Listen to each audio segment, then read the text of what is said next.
Si Kazuya ay isang mahinang tao na nalulumbay matapos masawi ang kanyang ina. Gayunpaman, nagbago ang lahat nang ang bendana ng kanyang ina ay naging isang magandang magical girl na siyang sumisira sa kanyang mga kaaway sa araw at hahayaan siyang magsesyon sa kanya sa gabi. Nagsimula ang lahat ng managinip si Kazuya tungkol sa isang babaeng espirito na may kakaibang pamilyar na pakiramdam, na lumalayo sa kanya. Habang sinusubukan niyang pigilan ito, nagising siya at aksidenteng nahawakan ng mga dalandan na piraso ng kanyang kaklase na si Chisato, dahilan para hampasin siya nito sa ulo. Di nagtagal, tumungo si Kazuya sa bubong para mag-isip. At naalala niya na ang babae sa kanyang panaginip ay suot ang obi ng kanyang yumaong ina. Kaya, inilabas niya ito at inaliw ang sarili sa pamamagitan ng pag-amoy nito dahil ang amoy ng cherry blossom ng kanyang ina ang tanging naaalala niya tungkol sa kanya. Habang naglalakad pabalik, nakakita siya ng kakaibang peluka sa lupa, at sinubukan niyang iwasan ito, ngunit biglang hinawakan siya ng peluka at inihagis siya sa bakod. Habang nasa himpapawid, napagpasyahan ni Kazuya na masasawi na siya, ngunit biglang nagpakita ang obi ng kanyang ina mula sa kanyang bag at nagsisilbing unan sa kanyang paglapag. Ang obi ay nag-transform bilang isang spirit girl na nagngangalang Keria, na nagsabi kay Kazuya na matagal na mula noong huli silang nagkita, ngunit sinabi ni Kazuya na wala siyang ideya kung sino ito, kaya pinabagsak siya nito gamit ang isang headbutt sa noo. Nang sandaling iyon, isang babae ang dumating sa pinangyarihan na nakasuot ng parehong peluka at sinubukang atakihin siyang muli. Ngunit iniligtas siya ni Keria gamit ang mga pag-atake ng obi at hinayla si Kazuya palayo habang sinasabing si Kazuya na ngayon ang kanyang alipin dahil 2 beses niya itong iniligtas. Habang papalapit ang masamang espiritu upang atakihin si Kazuya, nagsimula siyang magpanik, ngunit nangako si Keria na ililigtas siya kung papayag siyang maglingkod sa kanya. Kaya, pumayag siya. Pagkatapos ay itinapon siya ni Keria sa tabi. At habang umaatake ang hair demon, ibinalot niya ang buhok nito sa obi at gumamit ng isa pang rolyo ng obi upang atakihin ito sa tiyan bago ito ihampas sa lupa. Nang makita ito, nag-alala si Kazuya na maaaring masawi ang babae, ngunit ipinaalam sa kanya ni Keria na ang mga espiritu ay hindi madaling masawi, at pinatunayan ng hair spirit na tama siya sa pamamagitan ng pagtayo muli. Pagkatapos ay naglunsad ang masamang espiritu ng sunod-sunod na matatalim na hampas ng buhok kay Keria. Ngunit si Keria ay umiwas ng kasing husay ng ibang protagonist upang maiwasan ang mga ito bago muling atakihin ang espiritu at ibinagsak ito sa lupa. Sa kabila nito, muling umatake ang espiritu ng peluka gamit ang mga tusok ng buhok at lumikha si Keria ng isang kalasag gamit ang kanyang obi upang harangan ang pag-atake. Gayunpaman, isa sa mga tusok ng buhok ang nakalusot at tinusok si Kazuya sa braso. Kaya nagalit si Keria at naglunsad ng isang malakas na pag-atake gamit ang kanyang obi, na naglalayong sirain ang espiritu at ang babae. Gayunpaman, nagmakaawa si Kazuya na huwag saktan ang babae. Kaya inayos ni Keria ang kanyang pag-atake upang matusok lamang nito ang masamang espiritu at mapalaya ang babae. Di nagtagal, sinusuri ni Kazuya ang walang malay na babae at tinanong niya si Keria kung bakit siya inatake nito. Ipinaliwanag niya na may nararamdaman ang babae para sa kanya. Kaya nang atakihin siya ng peluka, lalong tumindi ang nararamdaman niya, na naging isang masamang espiritu na tinatawag na Amasugi. Narinig ito ni Kazuya, natuwa siya na may isang babae na talagang nahulog sa kanya kahit wala siyang riz. Ngunit binigyan siya ni Keria ng isang sorpresa sa kanyang buhay nang ipaalam sa kanya na lalaki pala talaga ito. Pagkalipas ng ilang oras, nahiga si Kazuya sa kanyang kama at iniisip kung sino talaga si Keria, at napagtanto niya na hindi na niya mahanap ang obi ng kanyang ina simula nang magpakita ito. Kalaunan ay nakatulog siya, ngunit nagkaroon ng kakaibang panaginip, na nagpatalon sa kanya mula sa kama. Gayunpaman, nang iyangat niya ang mga kumot, nakita niya si Keria na nakahiga sa tabi niya, dahilan para matarante siya. Narinig ng kanyang kapatid na si Kasumi ang ingay mula sa ibaba at inakala niyang sinalakay ang kanyang kapatid na lalaki. Kaya, nagmadali siyang pumunta sa kwarto nito dala ang kawali. Ngunit itinali ni Kazuya si Keria na parang sausage roll at itinago siya sa likod ng kama nito. Pagdating ni Kasumi, nagulat siya na mukhang normal ang lahat sa kabila ng malalakas na ingay. Pagkaalis niya, pinarusahan ni Keria si Kazuya dahil sa hindi paggalang sa kanya, pagkatapos ay ipinakilala niya ang kanyang sarili bilang isang espiritu na ipinanganak mula sa obi ng kanyang ina. Pagkatapos ay hiniling niya sa kanya na tawagin siya na kanyang master at ikinatuwiran ni Kazuya na dapat siyang maging master dahil ito ang kanyang obi, ngunit binigyan siya nito ng nakakatakot na titig na siyang dahilan para tuluyan siyang mapayuko. Para sa kanyang unang gawain, sinabihan niya itong dalhan siya ng puding. Kaya, pumunta siya sa convenience store para bumili para sa kanya. Habang ninanamnam niya ang puding, sumama si Kazuya sa kanyang kapatid sa ibaba para sa hapunan, ngunit nakarinig ito ng mga ingay mula sa kanyang kwarto, na siyang nagpahinala sa kanya. Kaya, nagsinungaling si Kazuya na telebisyon lang pala iyon. Pagbalik ni Kazuya sa kanyang kwarto, hindi niya nakita si Keria sa paligid at inakala niyang umalis ito. Gayunpaman, pagpasok niya sa banyo, nakita niya itong naliligo ng walang suot na plot cover. Kaya, naisip niya ang lahat ng malupit na paraan kung paano siya nito mapaparusahan. Gayunpaman, nakakagulat na sinabihan siya nitong hugasan ang kanyang likod dahil siya na ngayon ang kanyang katulong, at atubili siyang pumayag na gawin ito. Pagkatapos nito, nag-alok siyang tumulong sa pagkuskos sa kanyang likod, sinasabing lagi nila itong ginagawa noon. Kahit hindi maalala ni Kazuya, kalaunan ay napayuko siya. At habang kinukuskus niya ang kanyang likod, napansin niya na pamilyar ito sa kanya. Gayunpaman, sinimulan siyang kulitin ni Keria sa pamamagitan ng paglalaro ng kanyang joystick, na naging dahilan para matarante siya.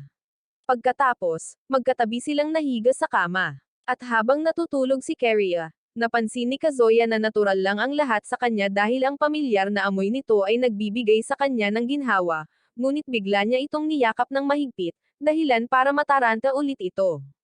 Kinabukasan, nagising si Keria at nakitang natutulog pa rin si Kazuya. Kaya, binugahan niya ng hangin ang mga tainga nito para gisingin ito.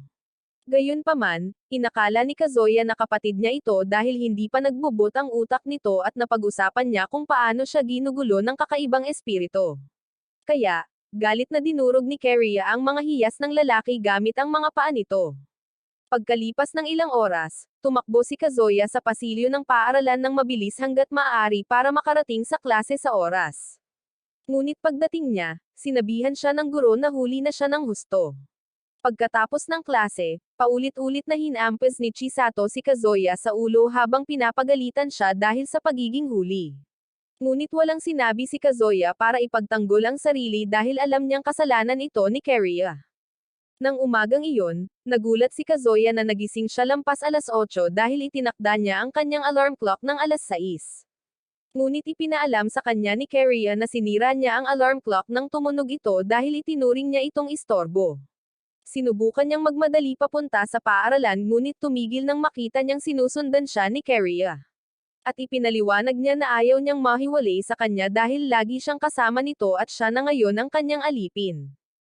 Gayunpaman, napagtanto ni Kazuya na ang pagdadala sa kanya sa paaralan ay magpapakita lamang sa kanya bilang isang mas malaking masamang nilalang. Kaya, nagmakaawa siya sa kanya na magbago sa kanyang anyong obi. At nang magawa niya ito, itinali niya siya sa isang kahon at tumakbo papunta sa paaralan.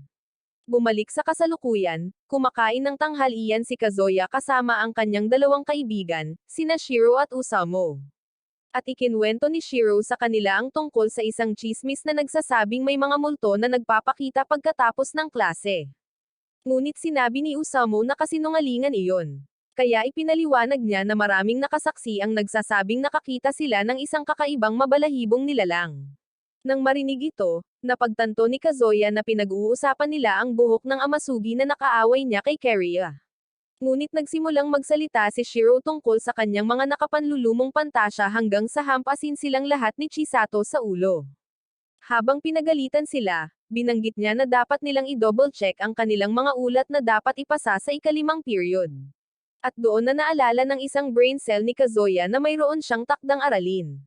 Kaya nagmakaawa siya kay Usamo na hayaan siyang manggupya. Gayunpaman, nagpakita si Chisato sa likuran niya na parang isang isinumpang espiritu at kinaladkad siya palayo para gawin niya ang kanyang takdang aralin ng mag-isa. Sa library, napagtanto ni Kazuya na masyado siyang talunan para tapusin ang takdang aralin sa oras. Kaya, nagmakaawa siya kay Chisato na hayaan siyang manggupya, ngunit tumanggi ang babae at itinuro na mali ang isa sa mga sagot nito. Sa wakas ay pumayag siyang gawin ito mismo. Kaya, ngumiti ang babae. At nang tanungin niya kung bakit siya nakangiti, sinabi niyang naalala niya kung paano niya siya tinuturuan noong sila ay mga bata pa. Nang marinig ito, nagpasalamat si Kazuya sa kanya sa palagi niyang pagtulong sa kanya dahil napakatalunan niya. At habang ipinagpapatuloy niya ang kanyang takdang aralin, tinanong niya kung maaari niya siyang bisitahin upang turuan siya tulad ng dati. Ito ay nagpasaya kay Kazuya ngunit nang maalala niya na si Keria ay nakatira na ngayon sa kanya, sinabi niya sa kanya na hindi ito magandang oras, kaya humingi siya ng paumanhin sa pagiging mapili sa oras. Nang matapos na siya sa takdang aralin, tumungo siya sa stand upang ibalik ang libro at sinubukan ni Chisato na bumalik sa klase. Ngunit nang hawakan niya ang pinto, napansin niya na nakalock ito. Samantala, biglang nagpakita si Keria sa harap ni Kazuya. Kaya, sumigaw siya ng malakas at ang ingay ay nagpaalerto kay Chisato. Kaya, pumunta siya para tingnan ito, ngunit nakita niya ang mukha nito na parang gamit ng punching bag. Nang tanungin niya kung bakit hindi ito bumalik sa klase, sinabi nito sa kanya na ayaw bumukas ng pinto. Kaya, sinubukan niyang tulungan itong buksan ito, ngunit hindi pa rin ito gumagalaw. At dahil naputol ang lahat ng ibang labasan, napagpasyahan niyang nakulong sila roon. Pagkatapos ay sinubukan ni Kazuya na buksan ang pinto gamit ang ilang kagamitan sa paglilinis, ngunit nabasag ang lahat ng ito sa impact. Kaya, sinimulan siyang kulitin ni Keria dahil sa pagiging walang kwenta kung wala siya. Gayunpaman, nang mapansin niyang nakikita siya ni Chisato, hinailan niya si Keria papunta sa mga bookshelf kung saan pinagalitan niya ito dahil sa hindi pagtatago gaya ng hiniling nito sa kanya, ngunit nagalit ito sa kanya dahil sa nakalimutan ang kanyang lugar. Pagkatapos ay ipinaalam niya sa kanya na ang Amasugi ang nasa likod ng kanilang kasalukuyang sitwasyon at sinabi ng talunan na katulad niya lang ito. Kaya't muli niya itong binugbog bago ipinaliwanag sa kanya na ang Amasugi ay nabibilang sa dalawang kategorya. Ang ilan na katulad niya ay nagmumula sa mga bagay or kagamitan pagkalipas ng maraming taon at kilala bilang Sugumo. Ngunit may ilan na katulad ng espirito ng buhok na kanilang nilabanan noong nakaraang araw na mabilis na nagmumula sa mga emosyon ng tao na tinatawag na Amuji. Pagkatapos ay inaangkin ni Keria na matutulungan sila ni Chisato na makalabas sa sitwasyong ito. Kaya't nagkita sila at ipinakilala niya ang sarili kay Keria. Habang sinusubukan ni Keria na ibunyag ang kanyang pagkakakilanlan, tinakpe ni Kazuya ang kanyang bibig at ipinaalala sa kanya na kailangan nilang manatiling lihim. Kaya't nagsinungaling siya na siya ang pinsan ni Kazuya na mahilig sa mga bagay na okulto. Matapos ipaalam kay Chisato ang impormasyon tungkol sa Amasugi, ipinakita ni Keria ang isang palamuti sa buhok bilang solusyon sa kanilang problema at ipinaliwanag na magagamit nila ito upang mahanap ang responsableng Amasugi at malutas ang isyu pagkatapos malaman ang kahilingan na tumawag dito. Nagsimula silang maghanap sa paligid ng aklatan at nagsimulang gumalaw ang palamuti sa buhok nang makalapit si Chisato sa isang libro. Kaya, sinabi niya kay Keria na natagpuan niya ang Amasugi. Gayunpaman, dumating din si Kazuya na may dalang libro na siyang pinagtuunan ng pansin ng taga-subaybay, at napansin nila na lahat ng libro sa aklatan ay nagpaparamdam sa palamuti sa buhok. Kaya, itinapon ni Keria ang gimmick na ginagawa ni Sherlock Holmes at gumawa ng dalawang drill gamit ang kanyang OB para basagin ang pinto. Habang binubutas niya ang pinto, biglang bumukas ang buong silid at ini-teleport sila sa isang spirit realm kung saan nagsimulang lumutang ang isang grupo ng mga libro. Nang makita ito, napagtanto ni Keria na ang Amasugi ay ang buong library. At habang umaatras ang mga libro, iniwasan niya ang kanilang mga atake at gumamit ng martilyo na gawa ng OB para hampasin ang isang bloke ng mga libro. Gayunpaman, pinagsama-sama ang mga libro at naging isang Power Rangers Megazord at nagsimulang sumugod patungo sa kanila. Kaya, tumakbo sila palayo at napansin ni Keria na siya lang ang tina-target ng mga libro. Maya-maya ay nakarating sila sa isang lugar kung saan sila ay nauubusan ng hininga, ngunit nang magsimula silang makaramdam ng ligtas, muling nagpakita ang librong Gundam at nag-spam ng mga pag-atake kay Keria, ngunit hinaranggan sila ni Keria. Gayunpaman, isang libro ang lumipad patungo kay Chisato, ngunit ang mga nakapalibot na libro ay bumuo ng isang pader na nagpoprotekta sa kanya. Kaya, pinigilan ni Keria ang halimaw habang sinasabihan si Kazuya na alalahanin ang naunang pag-uusap nila ni Chisato. Ipinaalam niya rito na tinanggihan niya ang alok ni Chisato na pumunta sa bahay nito. Kaya, Isiniwalat ni Keria na siya ang nag-host sa Amasugi at hiniling dito na tuparin ang kanyang kahilingan. Nang marinig ito, hinawakan ni Kazuya si Chisato habang sinasabihan itong magturo sa kanya sa bahay nito. At nang pumayag ito, inilipat sila pabalik sa normal na silid-aklatan. Kaya nagpasalamat si Kazuya kay Keria para sa tulong nito. Kinabukasan, dumating si Chisato sa bahay ni Kazuya at humingi ng tawad sa pagiging sanhi ng drama noong nakaraang araw. Ngunit ipinaliwanag ni Keria na ang tunay na sanhi ay ang malisen, na mga entidad na tumutugon sa kagustuhan ng mga tao na maaaring gamitin upang baguhin ang mundo. Gayunpaman, inaangkin niya na bihira para sa malisen na magtipon sa isang lugar upang lumikha ng isang napakalakas na amasugi, at napagpasyahan niya na ang lokal na Diyos ng lugar, si Kokori, ang may kasalanan.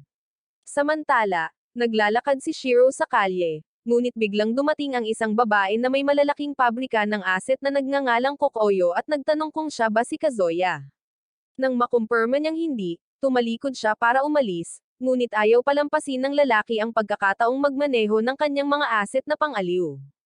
Kaya, tinawagan niya ito pabalik at sinabing kaibigan siya ni Kazuya. Nang marinig ito, hiniling niya sa kanya na dalhin siya kay Kazuya at pumayag siya ngunit iminungkahi na gumawa siya ng isang bagay para sa kanya bilang kapalit. Minsan bago iyon, may nagsabi kay Keria na magiging malubha ang kanilang sitwasyon kung madyay gising si Kazuya, at nagpasya siyang itago ang labis na espiritual na enerhiya kasama ang kanyang mga alaala sa insidente na naglagay sa kanya sa walang malay na estado. Agad na sumang-ayon si Keria. Ngunit ipinaalam sa kanya ng ginang na makakalimutan siya ni Kazuya at mawawala ang kapangyarihan nito at maaari na siyang bumalik sa pagiging isang ordinaryong obi lamang, na katumbas ng kasawian para sa mga Sekumagami. Sa kabila nito, pumayag siyang sumama sa proseso. Sa kasalukuyan, nagpaalam si Kazuya sa kanyang ama at tumungo sa paaralan kung saan biglang hinampes siya ni Shiro sa likod at sinigawan ito dahil sa panggugulo sa kanya. Mas maaga, dinala ni Shiro si Kokoyo sa McDonald's, at sinubukan niyang umalis upang tapusin ang kanyang misyon na hanapin si Kazuya, ngunit hinikayat siya nito na manatili sa pamamagitan ng pag-alok na bigyan siya ng pagkain. Habang nakatitig sa menu, napagtanto ng talunan na may ilang tornilyo sa ulo si Kokoyo na maluwag, ngunit hindi ito nagpahina ng loob sa kanya dahil handa siyang isugal ang lahat para sa napakalaking asset na hawak niya. Hiniling niya sa kanya na umorder ng kahit anong gusto niya. Kaya nang dumating ang waitress, umorder siya ng pagkain na katumbas ng isang buong hukbo, at gulat na nanood ang lahat habang nilalamon niya ang lahat ng pagkain na parang isang gutom na titan. Nang matapos siya, itinaas ng may-ari ang kanyang kamay na parang nanalo siya sa World Championship, at inabutan pa siya ng waitress ng libreng pagkain para iuwi. Pagkaalis niya, sinubukan ni Shiro na magpakatatag at sumunod sa kanya, ngunit hinayla pabalik ng mga may-ari ang lalaki at pinilit siyang magbayad. Sa kasalukuyan, nagreklamo si Shiro kay Kazuya na nagastos niya ang buong ipon niya sa buhay para sa pagkain ni Kokoyo, at ngayon ay may utang na rin siya kay Usamo. Ngunit tiniyak sa kanya ni Usamo na mababayaran niya ang kanyang utang sa pamamagitan ng pagtanggap ng mga backdoor mula sa kanyang buong pamilya. Kaya, nagpasalamat si Shiro sa kanya. Samantala, binigyan ni Kokoyo si Kokori ng ilan sa mga pagkaing nakuha niya mula sa restoran, ngunit sinigawan siya ni Kokori dahil sa pagpapabayaan niya sa isang misyon, kaya humingi siya ng tawad. Pagkatapos ay binanggit ni Kokoyo ang katotohanan na ang kanilang dambana ay nasa kaawa-awang kalagayan dahil si Kokori ay isang Diyos na madaling malimutan, ngunit ito ay ikinagalit ni Kokori. Kaya ipinadala niya si Kokoyo upang dalhin si Kazuya at iwanan si Keria. Habang pahinga, hinamon ni Shiro si Kazuya sa isang laban sa arm wrestling para sa karapatang makasesyon ang kanyang kapatid. Ngunit bago pa sila makapagsimula, lahat ng mga estudyante sa paligid ay nagsimulang mataranta dahil nawala ang kanilang mga pananghalian. Nang makita ito, inakusahan ni Kazuya si Keria ng pagkain ng kanilang pagkain, ngunit inayos niya ang utak nito gamit ang isang malakas na suntok. Kaya, humingi siya ng paumanhin. Iminungkahi ni Chisato na maaring ang amasugi ito, ngunit binaliwala ni Kazuya ang ideyang iyon at hinulaan na ito ay isang magnanakaw. Kaya, tinanong ni Keria kung paano nakakakain ng napakaraming pananghalian ang isang tao ng sabay-sabay. Nang sandaling iyon, pumasok si Kokoyo sa silid na walang pakialam na kumakain ng lahat ng pagkaing ninakaw niya, ngunit galit na hiniling ni Shiro sa kanya na hayaan siyang maglaro sa kanyang mga asset bilang kabayaran sa ginawa niya sa kanya. Kaya pumayag siyang hayaan siyang kuskusin ang mga ito. Habang sumusugod ang talunan upang kunin ang kanyang masarap na premyo, natamba siya ni Kokoyo gamit ang kanyang sandata bago pa niya siya maabot. Kaya sinabihan ni Kokoyo si Kazuya na sumama sa kanya. Gayunpaman, nagpakita si Kariya at ipinahayag na hindi niya hahayaang isama niya ang kanyang alipin. Ngunit tinawag siya ni Kokoyo na isang babaeng namamasyal habang sinasabihan siyang umalis. Labis itong ikinagalit ni Kariya kaya't hinugot niya ang kanyang obi upang labanan siya. Ngunit pinigilan siya ni Kazuya at sinabihan siyang lutasin ang mga bagay sa mapayapang paraan. Kaya hiniling ni Kariya na ayusin ang mga bagay sa pamamagitan ng arm wrestling. Di nagtagal, nagtipon ang lahat sa bubong para sa laban ng arm wrestling at ipinaliwanag ni Kazuya na ito ay magiging isang solong round na kompetisyon kung saan kung mananalo si Kariya, susundan niya sila sa dambana, ngunit mananatili siya sa paaralan kung matatalo siya. Gayunpaman, hiniling ni Kariya kay Kazuya na alisin ang mesa dahil nakaharang ito sa kanyang daan.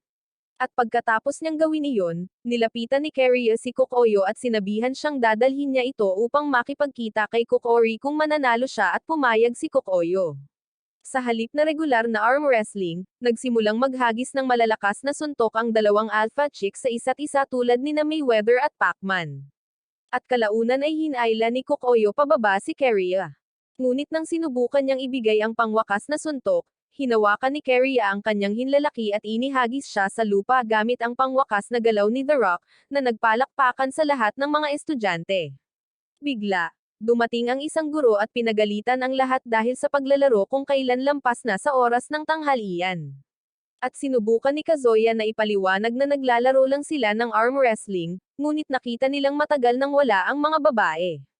Pagkatapos ng klase, dinala ni Kokoyo si Kazuya at ang mga babae sa dambana ng hakusan, kung saan dumating si Kokori upang salubungin sila, suot ang isang nakasisilaw na kasuotan ng Hapon at isang maskara. Ipinakilala ni Kokoyo si Kokori bilang ang dakilang sagisag ng hakusan muri at humanga si Kazuya sa kanyang aura, ngunit kinutya siya ni Kariya dahil sa pagsusuot ng maskara para magmukhang cool. Tinanong ni Kokori si Kokoyo kung bakit niya sinuwi ang kanyang utos na iwanan ang babaeng may basahan. Kaya ipinaliwanag niya na natalo siya sa isang laro ng arm wrestling laban sa kanya, at nagsimulang makipagtalo si Kariya kay Kokori tungkol sa bilang ng mga laban sa arm wrestling na napanalunan nila laban sa isa't isa hanggang sa sinabihan sila ni Kazuya na tumigil. Pagkatapos ay tinanong ni Kariya si Kokori kung nasira na ba ang selyo dahil napakaraming hindi pangkaraniwang pangyayari kamakailan.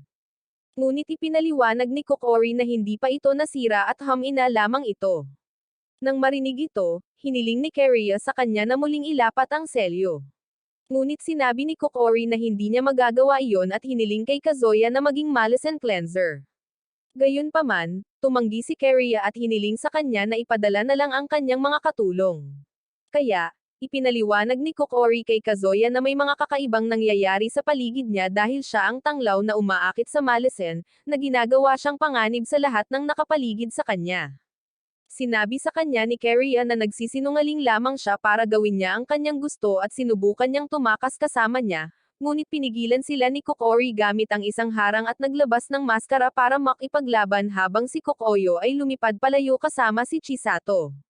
Pagkatapos ay tinanong niya si Kazuya kung tatanggapin niya ang papel ng isang Malison cleanser, ngunit tumanggi si Kariya para sa kanya. Kaya, ginaising ni Kokori ang kanyang mga kapangyarihan bilang Diyosa ng tubig.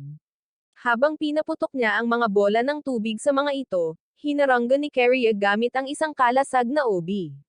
Kaya binasag niya ang kalasag gamit ang isang sibat ng tubig at sinimulang paputukan ang mga ito ng mga sibat ng tubig, na napilitan si Kariya na gamitin ang kanyang obi bilang mga pakpak upang paliparin si Kazuya. Gayunpaman, bumangga siya sa isang harang sa hangin, kaya sumugod siya at sinubukang magpa-combo attack kay Kokori, ngunit naiwasan ni Kokori ang kanyang mga atake at pinatumba siya gamit ang mga water blast. Habang nagpupumiglas si Kariya na makatayo, nagmakaawa si Kazuya na tumigil, sinasabing gagawin niya ang gusto ni Kokori, ngunit sinabihan siya ni Kariya na manatili sa likuran niya. Pagkatapos ay naghagis si Kokori ng isang napakalakas na spell ng tubig na tinatawag na water impact na nagpaputok sa kanila mula sa itaas. Nang makita ito, natakot si Chisato na nasawi na sila, ngunit nagawa ni Keria na protektahan ang kanyang sarili at si Kazuya gamit ang isang kakon na gawa sa obi. At ipinagmamalaki niya na ito ay isang depensang galaw na kasing lakas ng Infinity ni Gojo na tinatawag na Shelter Formation. Gayunpaman, ang galaw na ito ay nagdulot ng matinding epekto sa kanya kaya't lumiit siya at naging chibi. At hiniling ni Kokori sa kanya na muling pag-isipan dahil hindi na niya kayang tumanggap ng isa pang water impact blast sa kanyang kasalukuyang estado. Ngunit tumanggi si Keria at sinabihan si Kazuya na gawin lamang ang gusto ni Kokori kung sakaling masawi siya. Nag-aalala, inalok ni Kazuya na iligtas ang kanyang buhay sa pamamagitan ng pagiging isang Maleficent Cleanser gaya ng hiniling ni Kokori, ngunit tumanggi si Keria. Kaya, tinanong niya siya kung bakit siya tutol dito, at ipinahayag niya na iyon ang dahilan ng kanyang pagpunta roon. Habang naglalabas si Keria ng isang defense spell, nagpakawala si Kokori ng isa pang water impact blast. Ngunit sa pagkakataong ito, nawala ng malay si Keria at nabasag ng tubig ang kanyang kalasag. Sa mundo ng panaginip, nakakita si Kazuya ng isang masayahing babae na nagsimulang pagtawanan sina Keria at Kokori na parang mga matalik niyang kaibigan at sinubukan niyang lumayo dahil wala siyang oras. Ngunit pinigilan siya nito at hiniling na iligtas si Keria. Ito ang nagdulot sa kanya ng kalituhan. Kaya ipinaliwanag niya na gusto niyang palayain nito si Keria mula sa lumang kasunduan na nakatali pa rin sa kanya. Nang tanungin niya kung ano ang maaari niyang gawin, sinabi niyang kailangan niyang lumakas para siya ang magpoprotekta sa kanya sa halip na ang kabaligtaran at ipinaliwanag na maaari niyang gisingin ang kanyang mga kakayahan sa pamamagitan ng pag-aaral ng isang ultimate attack at ang kanyang tunay na pangalan. Habang papalayo ang babae, tinanong ni Kazuya kung ano ang tunay na pangalan ni Keria. Ngunit ngumiti ito habang sinasabi sa kanya na dapat ay alam na niya ito at binati siya ng good luck. Nang magising si Kazuya, nakita niya si Keria na nag-mouth-to-mouth sa kanya. At nang tumalon sila sa ibabaw, sinubukan ni Keria na atakihin muli si Kokori, ngunit pinigilan siya nito at sinabihan siyang bumalik sa pagiging OB upang magamit niya ito dahil hindi na siya makakalaban ng mag-isa. Galit na ipinaalala ni Keria sa kanya na siya ang kanyang master. Ngunit gumawa si Kazuya ng isang Uno reverse sa pamamagitan ng pagtawag sa kanyang orihinal na pangalan, Aya Sakura, habang inuutusan siyang bumalik sa kanyang orihinal na anyo. At ito ang dahilan kung bakit siya bumalik sa pagiging OB. Habang nakatitig si Kokori sa gulat, sinimulang pag-alitan ni Keria si Kazuya dahil sa paggawa ng mga bagay upang siya ang lumaban. Ngunit ngumiti si Kazuya at sinabi sa kanya na sabik siyang makipaglaban kasama niya. Nang tanungin niya kung mayroon siyang plano, kinumpirma niya na mayroon siya. Kaya, binuksan niya ang kanyang porma sayon sa labanan. Nang makita ito, nagpaputok si Kokori ng sunod-sunod na mga spell ng tubig sa kanila, at sinubukan ni Kazuya na harangan gamit ang isang kalasag na obi, ngunit ang kanyang kalasag ay nabago ang hugis, kaya tumalon siya palayo upang maiwasan ang pag-atake. Habang pinagalitan siya ni Keria, nagpadala si Kokori ng isa pang malakas na atake na tinatawag na Water E. At sa pagkakataong ito, lumikha si Kazuya ng isang perpektong obi na humarang sa atake, dahilan para purihin siya ni Keria. Gayunpaman, buong lakas na ipinatawag ni Kokori ang isang higanteng ahas na gawa sa tubig. Ngunit naalala ni Kazuya ang babae mula sa kanyang mga panaginip, at sinabihan siya kung ano ang gagawin sa sitwasyong ito. Kaya, lumikha siya ng isang kalasag na obi. Pinagalitan siya ni Keria, iniisip na gumawa lamang siya ng isang mababang IQ na galaw. Ngunit nang umatake ang ahas ng tubig, nag-activate si Kazuya ng isang galaw na tinatawag na watershed, na nagbaluktot sa kalasag sa isang matalim na anggulo, na naging sanhi ng pagkahati ng ahas. Pagkatapos ay inilunsad niya ang kanyang sarili sa hangin gamit ang obi at sumugod gamit ang isang drill attack, at lumikha si Kokori ng isang water wall upang harangan, ngunit pinalakas niya ang drill gamit ang isang mas malakas na obi, na nagbigay daan dito upang mabasag ang kalasag ni Kokori. Gayunpaman, banihag ni Kokori si Keria at nagbanta na tutusukan siya kung hindi siya susuko. Kaya tinanggap ni Kazuya ang tungkuling maging isang Maleficent Cleanser at sa wakas ay pinakawalan niya si Keria. Habang sinusuri niya si Keria, bumalik si Kokoyo kasama si Chisato at sinubukan ni Kokori na magbigay ng matapang na talumpati bilang kanyang bagong pinuno, ngunit biglang bumukas ang kanyang maskara, na nagpapakita ng kanyang tunay na anyo bilang isang may berdeng buhok na mukhang bata. Nahiya siya sa kanyang katawan na parang tabla kaya't pumulupot siya para takpan ang sarili. At pinagtawanan siya ni Keria dahil umaasa siya sa isang maskara para magkaroon ng aura at mga plot armor. Habang sinusubukan niyang agawin ang maskara, inagaw ito ni Keria at ginantihan siya sa lahat ng kanyang malupit na pagtrato sa pamamagitan ng paglalagay ng mga maliliit na bato sa loob ng kanyang maliit na asset. Matapos silang kumalma, ipinaliwanag ni Kokori kay Keria na hindi niya kailanman intensyon na tapusin si Kazuya. At ang kanyang malaking kontrabida role ay pawang panlilinlang lamang upang utusan ni Kazuya si Keria para magamit niya ito sa mga misyon. Binanggit din niya na kailangan ng sundin ni Keria ang mga utos ngayon na kontrolado na siya ni Kazuya ngunit nakakainis ito kay Keria. Kaya't hinawakan niya ang babae at inikat kasama niya na parang Beyblade bago inihagis sa dingding. Habang pauwi, humingi ng tawad sina Kazuya at Keria kay Chisato para sa lahat ng abala habang pinapaalis siya. At habang isinasakay ni Kazuya si Keria pauwi, ipinangako niya kay Chisato na gagawin niya ang kanyang makakaya bilang isang Maleficent cleanser. Sa dambana, tinanong ni Kokoyo si Kokori kung ang kanilang ginawa ay para sa ikabubuti, at sinabi niya na kailangan nilang maniwala kay Kazuya bago banggitin ang katotohanan na ang kanilang tahanan ay wasak na ngayon. Nang gabing iyon, ipinahayag ni Kazuya ang kanyang mga alalahanin tungkol sa kasalukuyang mini-form ni Keria, ngunit tiniyak niya sa kanya na hindi siya mananatili, na babalik siya sa normal pagkatapos makapagpahinga. Sinubukan niyang suriin siya para sa mga pinsala, ngunit binaligtad niya ang script sa pamamagitan ng pagbibigay sa kanya ng malinaw na pagtingin sa kanyang mga plot na kasing laki ng atomo. Habang magkasama sa paliligo, tinulungan ni Kazuya si Keria na hugasan ang kanyang buhok, at sinabi niya sa kanya na ang kamay nito ay parang mas malaki na ngayon. Habang nagpapahinga si Keria sa bathtub, naalala niya ang teknik sa pagbabarena na ginamit ni Kazuya para malampasan ang kalasag ni Kokori at napagtanto niyang teknik ito ng dating amo niya, si Kanaka. Ilang taon na ang nakalilipas, karga ni Kanaka ang isang bagong silang na si Kazuya at hiniling kay Keria na alagaan ito kung may mangyari sa kanya. At nangako si Keria na aalagaan ito, kaya nagpasalamat siya rito. Bumalik sa kasalukuyan, biglang nawalan ng malay si Keria sa bathtub. Kaya dinala siya ni Kazuya sa kama para magpahinga. Pagkatapos ay nakipagkita siya kay Kasumi at hiniling dito na hiramin ang ilan sa mga lumang damit nito dahil kailangan nito ang mga ito para kay Keria. Ngunit sa palagay niya ay unti-unting nagiging talunan ang kanyang kapatid. Kaya nagsimula siyang magbiro hanggang sa makita niyang nasusunog na ang kanyang pagkain. Di nagtagal, humingi si Kazuya kay Chisato ng ilang lumang damit sa telepono, at pumayag itong pahiramin ito, ngunit sinabi niyang hindi niya ito agad maibibigay. Kaya tumawag siya sa huling pagkakataon. Ilang minuto ang lumipas, sinalubong siya ni Osamu sa labas at inabot sa kanya ang mga gamit. Kaya dinala niya ang mga ito kay Keria sa kanyang silid kasama ang ilang puding. Nang iabot niya sa kanya ang mga damit, sinubukan niya ang mga ito, ngunit napagtanto niyang lahat ng mga kakaibang damit ay mula sa personal na koleksyon ni Ivana, kaya sinuntok niya ito habang tinatawag siyang isang kawawa. Ipinaliwanag niya na nakuha niya ang mga ito kay Osamu, ngunit tinutokso pa rin siya nito sa pamamagitan ng pagtatanong kung alin sa mga maanghang na damit ang gusto niyang isuot nito para sa kanya.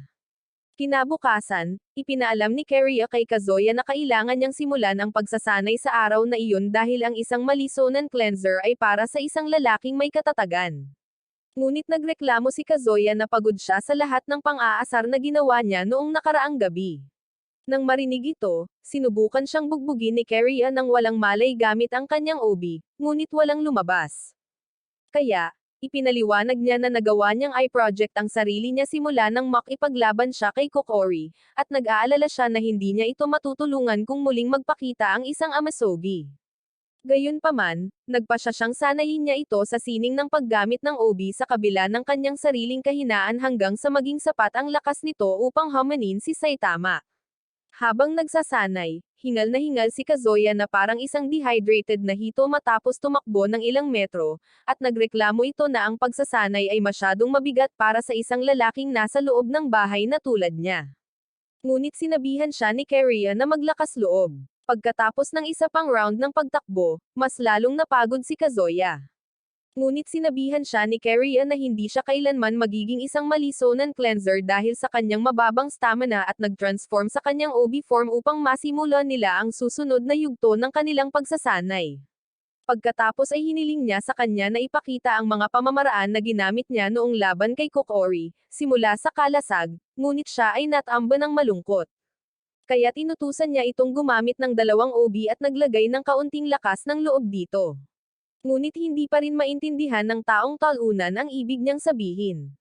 Dahil napatunayang walang kwenta si Kazuya, tinapos ni Keria ang pagsasanay para sa araw na iyon at umuwi sila. Habang magkasama sa paliligo, tinanong ni Keria si Kazuya kung bakit kayang magbagong anyo ng Sugumo sa anyong tao.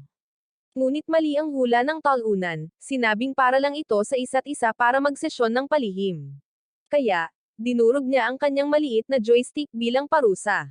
Habang umiiyak ito sa sakit, ipinaliwanag niya na ang Sugumo ay mga kagamitang pantao na limitado ang kapangyarihan kung wala silang tagapaghawak, na nangangahulugang ang isang anyong tao ay nagpapahintulot sa kanila na gumana ng mag-isa nang walang may-ari sa paligid.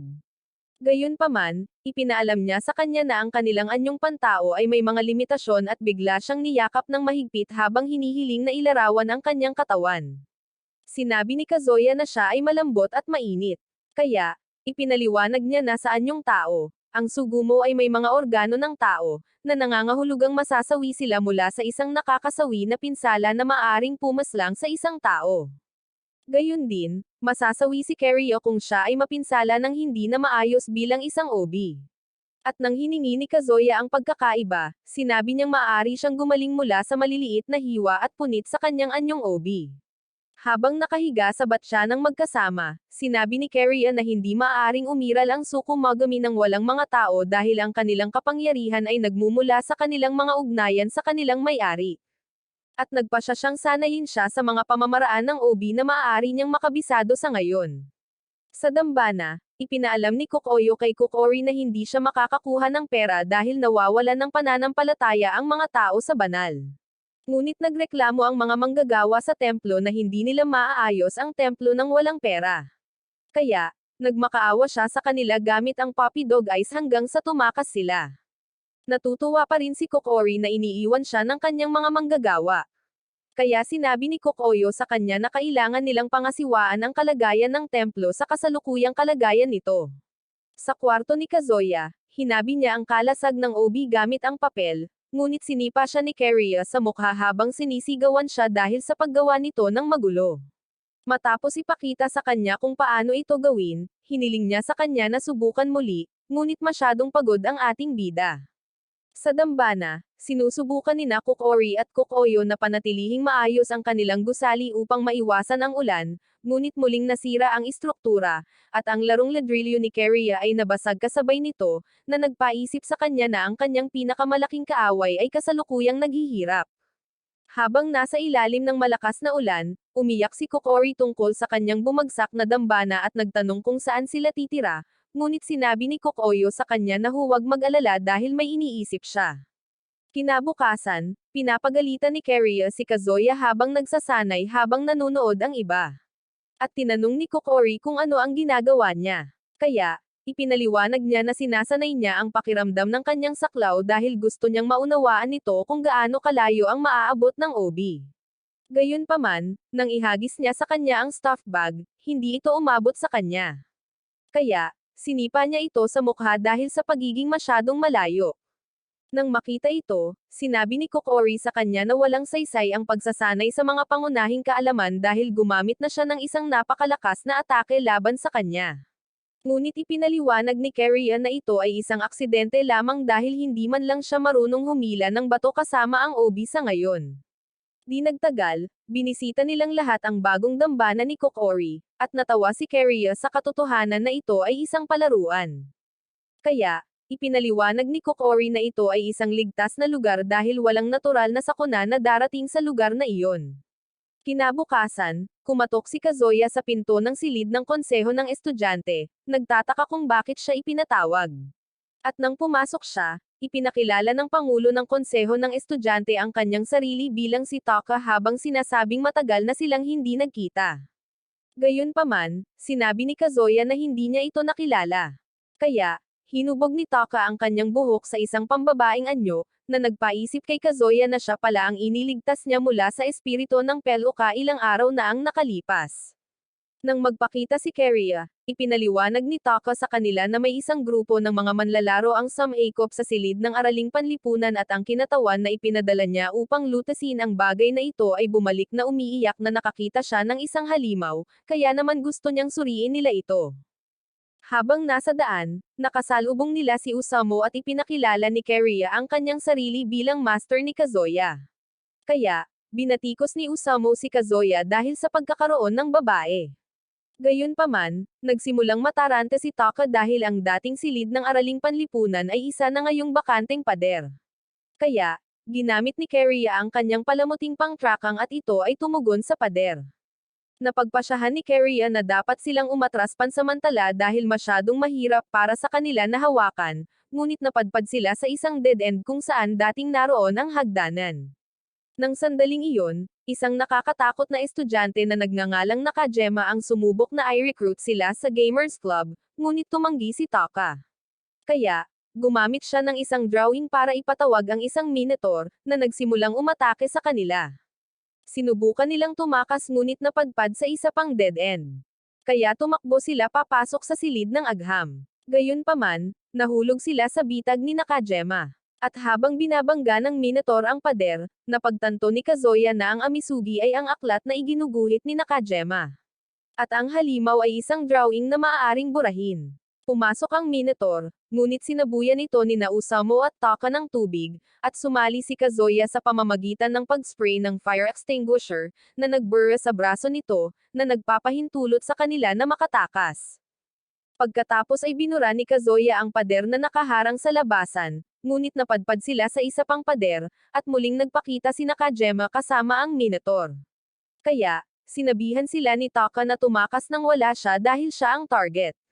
Gayunpaman, tumanggi si Kazuya at umiwas sa mga pag-atake ng Minotaur bago inagaw ang fire extinguisher at binura ang halimaw ng tuluyan. Di nagtagal, ipinaliwanag ni Kazuya ang lahat tungkol sa Amasugi kay Usamo, at sinabihan ni Keria si Nakajima na tapusin na lang ito, kaya sinira niya ang libro. Habang sinusubukan ni Taka na hulihin si Nakajima, bigla niyang ginamit ang isang piraso ng papel na itinatago niya para ipatawag muli ang Minotaur. Ngunit isiniwalat ni Usamo na kasama niya ang tunay na sketchbook dahil ang nasira ay peke. Pagkatapos ay ginamit ni Usamo ang libro para ipatawag ang isang dragon, at inihaw ng dragon ang Minotaur ni Nakajima hanggang maging abo. Kinabukasan, pinanood ni Kazuya at Keria mula sa kanilang pinagtataguan habang ang isang lalaki na talunan ay umamin ng kanyang nararamdaman kay Chisato, ngunit tinanggihan siya nito at ipinaliwanag na may iba na siyang gusto, na ikinagulat ni Kazuya.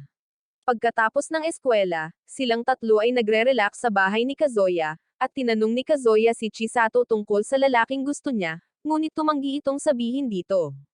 Sinimulan ni Keria na maghanap ng puding sa bag ni Chisato, ngunit sa huli ay nakahanap siya ng kakaibang manika ni Lab Ubo, na hindi pa nila nakikita ni Kazuya noon, at sinabi ni Chisato sa kanila na wala lang iyon. Samantala, ang pangit na talunan na tinanggihan ni Chisato ay nasa kanyang silid, nagbabalak na ilantad ang history ng browser ni Chisato bilang paghihiganti, ngunit nakakita siya ng isang mensahe na humihiling sa kanya na gumawa ng isang kahilingan. Kinabukasan, dumating si Kazuya sa paaralan at nagulat siya na ang buong gusali ay parang isang K-drama habang ang mga lalaki at babae ay nagkakayakap sa lahat ng dako. Bigla, isang babae ang bumangga sa kanya at bumagsak sa sahig, na nagbigay sa kanya ng malinaw na paningin sa kanyang mga guhit na plot cover at isang screen ang nagpakita sa harap niya, na nagbibigay sa kanya ng mga opsyon kung paano siya tutugon. Dahil naubusan na ng oras, mabilis niyang pinili ang ikatlong opsyon, na nagsasabing hindi niya nakita ang kanyang mga guhit na plot protector. Kaya, hinampes siya nito sa mukha at naglakad palayo. Pagdating ni Kazuya sa klase, laking gulat niya nang makitang lahat ng lalaki at babae ay nagpares na may magkakaparehong screen sa pagitan nila. At ikinwento ni Shiro sa kanya ang tungkol sa isang tsismis na nagsasabing ang pag-imbita sa isang babae sa puno ng cherry blossom sa araw na iyon ay siguradong magiging magkasintahan sila. Habang nakaupo si Kazuya, ipinaalam ni Kariya sa kanya na ginawang dating simulator ng isang Amisugi ang kanilang paaralan kung saan kailangan nilang pataasin ang pagmamahal ng kanilang target upang bumuo ng isang romantikong relasyon. Habang naglalakad sa pasilyo, ipinaalam ni Kariya kay Kazuya na ang larong Amasugi ay nasa isang lugar sa bakuran ng paaralan na may telebisyon. At nakita niya si Chisato na kausap ang lalaki kanina. Gayunpaman, nang tawagin niya ito, malamig niyang sinabi sa kanya na hindi niya alam kung sino ito at hiniling sa kanyang lihim na tagahanga, si Hiroshi, na harapin ito. Inakusahan ni Kazuya si Hiroshi ng paggamit ng love potion sa kanya dahil tinanggihan niya ito noong nakaraang araw. Ngunit sinabihan siya ni Hiroshi na itigil ang mga maling paratang at itinulak siya palayo. Pagkatapos ay inakusahan niya si Hiroshi ng pang-blackmail sa kanya para pumayag na kainin ang kanyang launcher, ngunit sinampal siya ni Chisato at tinawag siyang isang kasuklam-suklam na tao dahil sa pagiging masama kay Hiroshi bago lumayo. Habang sinusundan siya, sinabi ni Hiroshi kay Kazuya na pagmamay-ari na niya ngayon ang asset ni Chisato dahil walang makakatalo sa kanya sa laro ng purong puso, ngunit napagtanto ni Kariya na siya ang may-ari ng Amasugi. Kaya, ipinaalam niya kay Kazuya. Habang naglalakad si Hiroshi kasama si Chisato, hinabol siya ni Kazuya at inakusahan siya ng paggamit ng isang Amasugi, ngunit bigla siyang tumawag ng isang pangkat ng 4 na pangit na babae na bumugbog kay Kazuya. Habang nasa lupa siya, sinabihan siya ni Kariya na bawiin si Chisato habang hinahanap niya ang Amasugi at tapusin ang laro. Kaya, bumalik siya sa kanyang mga paa. Di nagtagal pagkatapos, ipinaliwanag ni Kazuya ang sitwasyon kay Usamo at humingi ng tulong sa kanya na maibalik si Chisato, at tiniyak sa kanya ni Usamo na magtatagumpay sila dahil na-clear na niya ang lahat ng karakter sa phone version ng laro. Pagkatapos ay naglabas siya ng board at nag-full geek mode habang ipinapaliwanag ang sistema ng larong Pure Hearts. At ipinaalam niya kay Kazuya na ang tanging paraan para makabalik siya ay sa pamamagitan ng paggamit ng free entry option, na kinabibilangan ng pag-iisip ng pinakamahusay na posibleng tugon gamit ang kanyang kaalaman sa personalidad ni Chisato. Pagkalipas ng ilang oras, nakatagpo ni Kazuya si Chisato sa may pasilyo. Ngunit nang tawagin niya ito, malamig itong sumagot sa kanya, na nagpapanik sa kanya. Kaya ipinaliwanag ni Usamo na kakailanganin niyang bumuo ng combo sa pamamagitan ng patuloy na pag-read sa kanya. Pagkatapos umalis ni Usamo, tinanong ni Chisato kung ano ang gusto niya, at lumabas ang option screen, ngunit nakita niya na lahat ng regular na opsyon ay basura, kaya nagpasya siyang mag-isip ng sagot para sa kanyang sarili. Matapang niyang sinabihan si Chisato na tulungan siya sa isang problema sa matematika, at namula ito nang pumayag siya sa alok nito. Kaya ipinagdiwang niya na tumaas ang antas ng pagmamahal nito. Habang tinuturuan niya ito, isa pang screen ng tugon ang nagpakita, ngunit iniwan niya ang mga opsyon at hinawakan ang kamay nito habang sinasabing maganda ang mga kamay nito. Gayunpaman, malamig na sinabihan siya ni Chisato na seryosohin ang kanilang pag-aaral.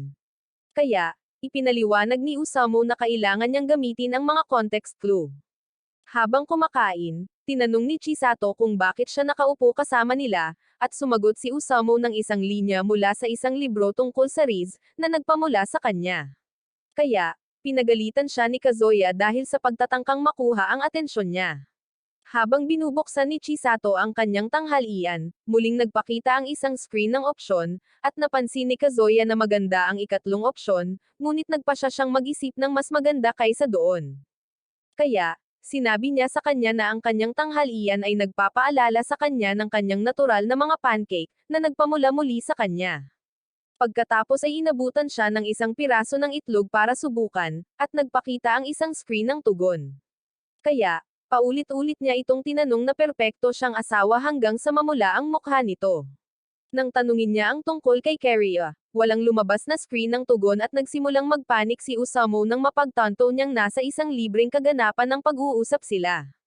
Ngunit masayang sumagot si Kazuya na natutulog ito nang nakasuot ng damit pang gym. Nagalit si Chisato nang maalala niya na si Kariya ay nakikihati sa kama ni Kazuya at ipinaalam ni Usamo sa kanya na nabawasan ang antas ng kanyang pagmamahal. Kaya nagsimulang magpanik si Kazuya. Ngunit ipinaliwanag ni Osamu na makakatakas siya sa sitwasyon sa kanyang susunod na tugon. Gayunpaman, mas lalong ikinagalit ni Kazuya ang mga tugon, at nagpakita ang isang pop-up screen upang ipaalam sa kanya na malapit nang sumabog si Chisato sa galit. Ngunit bago pa niya matanggihan ang gulo, pinasabog niya ang lahat sa pamamagitan ng pagtawag sa kanya na isang kakilakilabot na masamang tao. Maya-maya, nagkita sina Kazuya at Osamu sa isang silid kasama si Keria, na nagsabi sa kanila na hindi niya mahanap ang laro. Pagkatapos ay ipinaalam ni Osamu sa kanila na ang tanging paraan upang mapakinabangan ng husto ang pagmamahal ni Chisato ay ang paggamit ng isang NTR combo, na magbibigay sa kanya ng kalamangan sa isang pangungusap sa pamamagitan ng paggamit ng matagal ng pagkakaibigan ni Kazuya dito. Samantala, malapit nang aminin ni Hiroshi ang kanyang nararamdaman kay Chisato sa puno ng cherry blossom. Ngunit biglang dumating si Kazuya at kumuha ng ilang mga manika mula sa kanyang mga bag habang niyayaya itong maglaro muli ng bahay-bahayan kasama niya. Nagbigay ito sa kanya ng flashback ng magagandang araw noong sila ay naglalaro ng mga manika ng magkasama. Kaya't natigilan siya sa pagkahumaling kay Hiroshi at masayang niyakap ito, naiwan si Hiroshi na umiiyak. Pagkatapos, iniwan sila ni Keria sa infirmary at umalis upang hanapin ang Amasugi. Kaya't nakatulog sila sa magkaibang kama. Gayunpaman, nang magising si Kazuya, nakita niya si Chisato na hinahalikan siya at napansin niyang nakatali ito sa kama. Bigla, ibinunyag ni Chisato ang mga pakana nito at hiniling dito na ilagay ang kanyang V-card sa asset nito, dahilan para mataranta ito. Samantala, ipinaliwanag ni Hiroshi kina Keria at Osamu na pinapatakbo nito ang laro sa isang computer sa lab. At ipinaalam ni Osamu kay Keria na ang computer version ng larong Pure Hearts ay ni-raid. Kaya, tumakbo siya papunta sa infirmary habang ino-off ng mga lalaki ang laro. Pagdating niya, naghiwalay na sina Kazuya at Chisato at nagtatago na sa isa't isa dahil sa kahihiyan. Pagkalipas ng ilang araw, inilagay ni Keria si Kokori sa iba't ibang posisyon sa pakikipagbuno habang pinagalitan siya dahil sa maling paghula na wala na silang makakasalubong na Amasugi, at nagmakaawa siya kay Kokoyo na tumulong. Ngunit ipinaliwanag ni Kokoyo na kailangan niyang magtrabaho para kumita ng pera para sa pagkukumpuni ng kanilang dambana. Pagkatapos niyang umalis, isinuot ni Kokori ang kanyang maskara at sinubukang sumagot pabalik kay Keria gamit ang isang malakas na impact blast, ngunit isang tasa lamang ng tubig ang bumagsak mula sa langit. Kaya tinawanan siya ni Keria at inilagay siya sa mga pader ng pagsuko na lalong nagpaiyak sa kanya.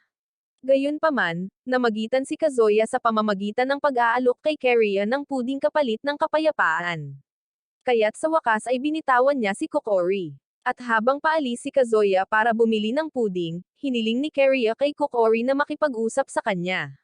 Pagkatapos ay tinanong niya si Kokori kung bakit naubos ang kanyang kapangyarihan mula nang magkaroon siya ng mababang anyo. Ngunit sinabi ni Kokori na sasabihin niya sa kanya sa tamang oras.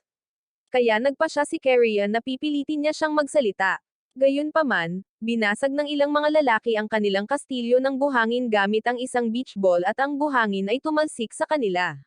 Kaya hinabol ni Keria ang mga talunan. Pagkatapos, nililinas ni Kokori si Keria sa paliguan na iyon at tinanong niya kung bakit niya kailangang gawin ang ganoong gawain.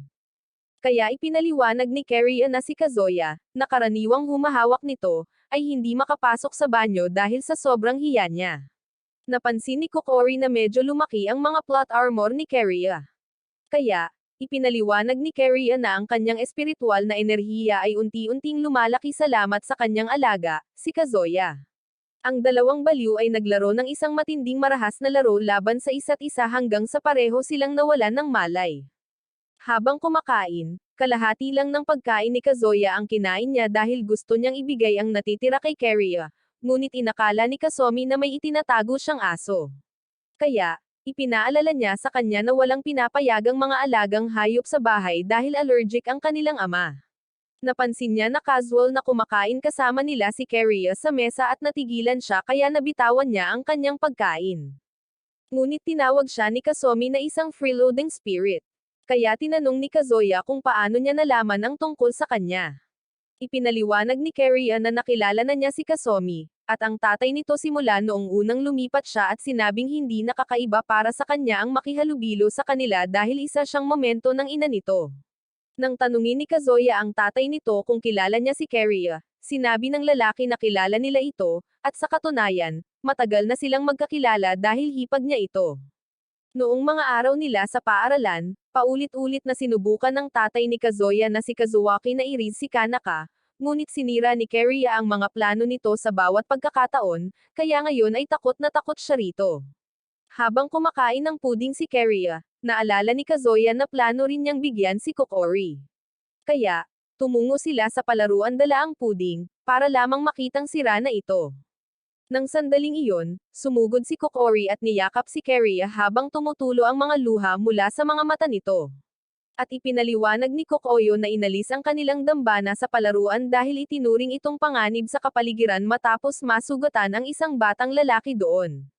Nang makitang miserable si Kokori, nagpa siya si Keria na tulungan siyang makahanap ng bagong lugar, at sa huli ay dinala nila siya at si Kokoyo sa bahay ni Kazuya. Kinabukasan, tumungo si Kazuya sa banyo na inaantok, ngunit biglang bumangga ang mukha niya sa mga pabrika ng aset ni Kokoyo. Kaya, tumalon siya palayo at ipinaliwanag na isang pagkakamali iyon. Gayunpaman, sinabi ni Kokoyo na ayos lang dahil ang paglalaro sa kanyang mga nakakatuwang asset ay mas malaking premyo kaysa sa World Cup, at binigyan niya ito ng berdeng ilaw para mas hawakan pa ang mga ito. Ngunit, dumating si Kokori na walang suot na plot cover at tinawag siyang weirdo. Noong nakaraang gabi, sinabi ni Kazuya kina Kasumi at Kazuaki na gusto niyang bigyan sina Kokoyo at Kokori ng matutuluyan, ngunit nagreklamo si Kasumi na ayaw niyang mapunta ang kanyang kapatid sa ilalim ng parehong bubong ng mga lote ng asset ni Kokoyo. Tinanggihan din ni Kazuaki ang alok, ngunit sinimulan ni Keria na basahin ang kanyang browser history, kaya pumayag siyang hayaan silang manatili para lang patahimikin siya, at nagdiwang ang mga babae. Sa kasalukuyan, kinaladkad ni Keria si Kokori papunta sa Kara Shrine para humiram ng pera para sa isang Malison forecast, at tinawag ni Kokori ang Diyos ng Dambana, si Tagori. Kaya, ginawa niyang wormhole ang pinto na humila sa kanila papasok sa sala. Pagdating ni Tagori, nagpakilala sila, at hiniling ni Kokori na humiram ng pera, ngunit hiniling ni Tagori na maglaro muna sila ng card game na tinatawag na concentration. Tinanong ni Keria kung paano ito konektado sa kanilang utang, kaya ipinaliwanag niya na ipapahiram niya sa kanila ang halagang nakalimbag sa card. Bumulong si Kokori kay Keria na kailangan nilang gawin ang lahat para makuha nila ang lahat ng card at bumulong ng isang lihim na plano na gagamitin nila bilang huling paraan. Nang magsimula ang laro, kumuha si Keria ng dalawang card na may kabuuang halaga na 5,000 yen, ngunit nabigo siya sa kanyang susunod na mga pinili. Kaya, si Kazuya ang kumuha ng kanyang turno. Gayunpaman, nakuha niya ang dalawang card na nag-aalok ng oras ng paglalaro gamit ang asset sa halip na pera. Kaya, nagalit si Keria kay Kokori hanggang sa ipinaliwanag niya na maaari niyang hingin ang nakasulat sa card dahil si Tagori ay isang lakon na lumikha ng laro upang masiyahan ang kanyang kakaibang mga interes. Nang marinig ito, sinubukan ni Keria na tumakbo, ngunit hinabol siya ni Kokori at ipinaalala sa kanya na may pagkakataon silang manalo. Nang oras na ni Kokori, pumili siya ng isang card na nag-aalok ng nakakainis na laro. Kaya, maingat niyang pinili ang susunod niyang baraha ngunit nauwi sa pagsinghot sa kilikili. Gayunpaman, ang parang babaeng Hisoka ang pumili ng mga baraha para sa pakikipaghalikan. Kaya, inubos niya ang lahat ng utak ni Kokori sa pamamagitan ng isang matinding halik at humila ng isa pang baraha, na nag-aalok ng laro ng candy stick. Kaya, sinamantala niya ang pagkakataon para lumunin din ang mukha ni Keria. Habang tumatagal ang laro, humila si Tagori ng mas maraming kakaibang baraha na nagpapahintulot sa kanya na gawin ang lahat ng uri ng roleplays kasama ang mga babae, at kalaunan ay humila siya ng isang baraha para sa isang full body massage. Kaya, nagtanong si Keria ng direksyon papunta sa kwarto ng babae. Matapos ibigay ni Tagori ang direksyon, hiniling niya rito na samahan siya. Kaya, kinuha ni Tagori ang pain at agad siyang hinayla papunta sa kwarto ng babae. Habang wala siya, inayos ni Kokori ang lahat ng baraha sa board na iyon at tiniyak kay Kazuya na mananalo sila. Ngunit nang bumalik si Tagori, agad niyang napansin na nailipat na ang mga baraha. Sinubukan ni Kokori na itanggi ito, ngunit ipinaalala ni Tagori sa kanya na siya ang diyosa ng metal na kabisado ang lahat ng pinakamaliit na bahid sa mga baraha. At upang patunayan ang kanyang punto, nagpasya siyang magpalipas sila ng gabi kung ang susunod na baraha na kanyang mabubunot ay isang full body massage. Gayunpaman, sa huli ay ibang-iba ang kanyang nakuhang baraha, at si Keria ang bumunot ng full body massage card. Kaya, napagtanto niya na binura ni Kokori ang mga fingerprint sa mga baraha na kanilang inilipat. Habang nagdiriwang ang mga babae, naghari si Tagori sa kanilang parada sa pamamagitan ng pagpapaalala sa kanila na labag sa batas ang hawakan ang mga baraha kapag hindi nila turno, at pinarusahan niya sila sa pamamagitan ng pagpilit sa kanila na gampanan ang mga Rugrats bago sila paalisin. Pagkalipas ng ilang araw, si Carrie ay nanunood ng isang rom-com show sa telebisyon, at sumulpat si Kizuaki sa likuran niya, umaasang makumbinsi siya na hayaan siyang manood ng baseball, ngunit binigyan niya ito ng isang mapangahas na tingin sa gilid, na ikinatakot niya. Gayunpaman, biglang dumating si Kasumi at inaf ang TV. Kaya, sinubukan ni Carrie na sumunggab sa kanya, ngunit ipinakita niya sa tamad na talunan na abala si Kokori sa paghuhugas ng pinggan at wala pa ring pakialam si Keria. Ngunit nang magbanta si Kasumi na puputulan ang kanyang supply ng puding, nagsimula siyang magmakaawa. Kaya, sinabihan siya ni Kasumi na magbalat ng patatas. Napansin ni Kasumi na naubusan na sila ng toyo, kaya tinawag niya si Kazuya sa ibaba para bumili, at inalok ng mga babae na sumama sa kanya dahil tapos na sila sa kanilang mga gawain. Sa convenience store, nagsimulang maglaway ang bibig ng mga babae sa lahat ng matatamis sa stand. Kaya, pinigilan sila ni Kazuya sa pagpili ng mga ito at ipinaliwanag na hindi siya makakabili ng anumang matatamis dahil hiniling lamang sa kanya na bilhin ang mga nakalistang item. Tulad ng isang mabuting babae, tinulungan siya ni Kokori na makuha ang lahat ng mga item sa listahan. Ngunit nakita niya ang isang mag-asawa sa sulok, na nagpagulo sa kanyang isipan sa lupain ng Delulo habang iniisip niya ang isang mundo kung saan si Kazuya ang kanyang asawa. Gayunpaman, sumabad si Keria sa pamamagitan ng pagtapon ng buong pakete ng puding na kanyang napili sa harap nila. Ngunit pinigilan sila ni Kazuya sa counter, kaya nagsimula siyang kumanta ng umiiyak tungkol sa kung gaano niya gustong kumain ng puding. Matapos mapanood ang kanyang pagtatanghal, nagpasya si Kazuya na bumili ng isang tasa ng puding para sa kanya dahil sa awa. Kaya't nagdiwang siya habang sila'y nauna. Gayunpaman, naakit si Kokori sa isang bersyon ng puding na may lasa ng red beans, ngunit hindi niya ito masabi kay Kazuya dahil malayo ito kay Keria. Kaya't nagsimula siyang mag-daydream muli hanggang sa tawagin siya ni Keria. Habang nakapila sila, lahat ng mga talunan sa harap nila ay nagsimulang tumangala sa mga maringal na asset ng sales girl at ito pala si Kokoyo. Kaya't nilapitan siya ni Kokori upang mag-usap. Pag-uwi nila, naghapunan sila kasama ang iba pang miyembro ng pamilya. At pagkatapos, masayang tumakbo si Keria upang kainin ang kanyang tasa ng puding. Habang ginagawa niya ito, pinanood siya ni Kokori ng may kalungkutan, ngunit napatunayan ni Kazuya na siya ang sukdulang alpha habang inaabot niya sa kanya ang panghimagas na hinahanap-hanap niya sa convenience store. Tila, idinagdag ito ni Kasumi bilang isa sa mga item sa listahan na ibinigay niya kay Kazuya para sa biyahe upang gantimpalaan si Kokori para sa kanyang pagsusumikap. Kaya, nasiyahan si Kokori sa kanyang merienda kasama si Keria. Kinabukasan, dumating si Kazuya sa paaralan at nagulat siya nang makita na lahat ng mga babae sa klase ay tinatrato si Shiro na parang isang prinsipe.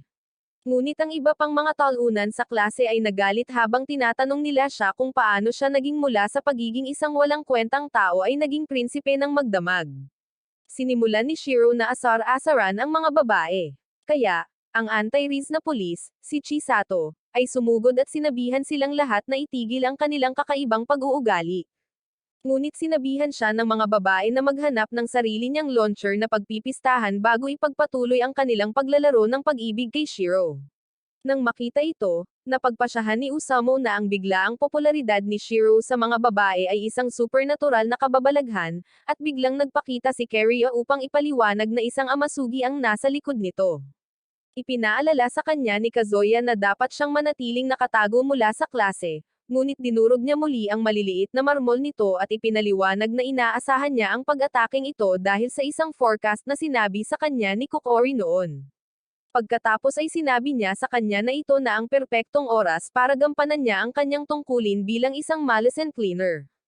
Ngunit nang tanungin niya kung ano ang gagawin, sinabihan niya siyang alamin ito mismo. Pagkatapos ay inakusahan niya si Shiro ng paggamit ng isang pekeng kagamitan upang hikayatin ang lahat ng kanilang mga babae sa klase na manabik sa kanyang love bone at pinayuhan siyang sirain ito. At sinubukan ni Shiro na itanggi ang mga paratang na iyon, ngunit labis siyang kinabahan kaya't hindi sinasadyang nabunyag niya na gumamit siya ng love cologne. Nang marinig ito, lahat ng mga lalaki sa klase ay nagalit at hinabol siya na parang mga gutom na zombie para makuha ang love cologne, ngunit pinigilan niya ito sa kanila. Gayunpaman, pinabagsak siya ni Kazuya at ang iba pang mga talunan gamit ang isang OB attack. Ngunit ang mga lalaki sa klase ay muling nagpakita na parang mga halimaw na Elden Ring.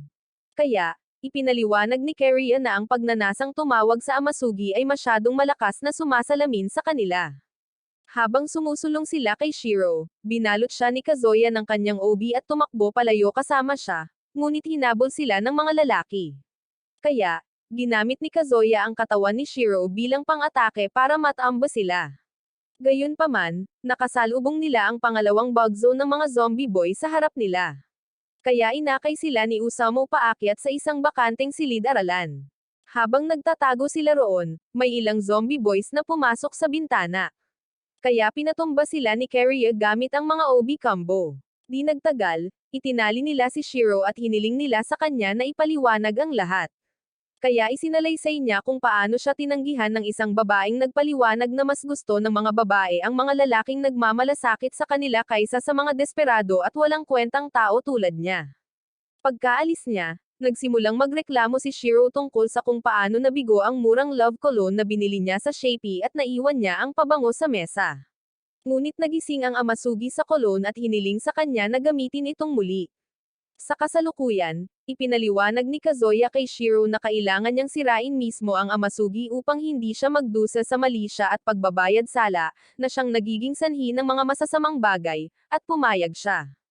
Kaya, kinaligan siya ni Usamo. Matapos nilang ibigay ito sa kanya, sinubukan ni Shiro na durugan ito sa lupa, ngunit tumalbog ito at natapon kay Kazuya, dahilan para habulin siya ng lahat ng mga babae sa lungsod. Pagdating niya sa bahay, pumasok siya sa banyo upang magpahinga, at nagpa siya siyang sirain ng maayos ni Shiro ang cologne kinabukasan dahil nabigo sila kanina. Sa sandaling iyon, dumating si Kasumi at hiniling na sumama sa kanya, at inakala niyang nagbibiro lang siya, ngunit nagpakita ito sa pinto na parang gutom na babae at pumasok sa bathtub. Ang mas malala pa, dumating sina Kokori at Kokoyo. At dahil nabighani rin sila sa love cologne, pumasok sila sa bathtub at sinakal siya ng kanilang mga asset.